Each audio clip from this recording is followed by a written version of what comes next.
And as the circle of possible Ebola exposure grows, public confidence in what officials say about this outbreak is shrinking. Until yesterday, CDC Director Tom Frieden stayed on message.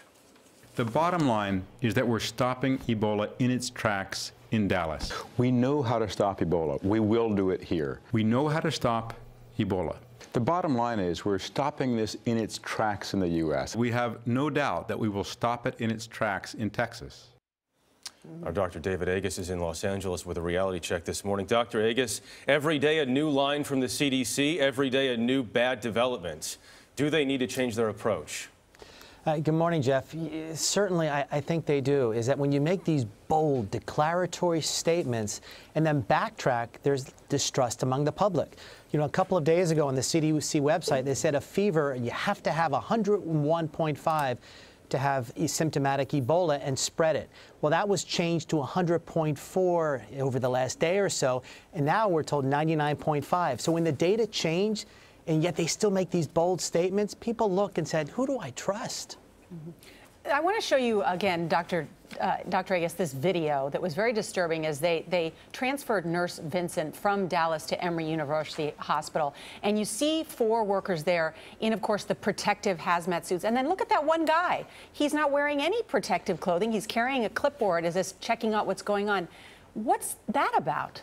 Well, you know, clipboard guy, as he's now being called. It's what the CDC says and what they do aren't always the same thing. And I think the public is starting to roll their eyes. And, you know, one of the dirty secrets in all of this is that the CDC is not in charge.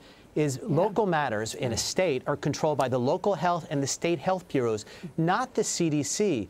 So they're there, but they are not in charge. And when the CDC says every hospital in our country is prepared, and at the same time they're shipping this heroic nurse from Texas to Atlanta, why is that happening? We need real transparency here.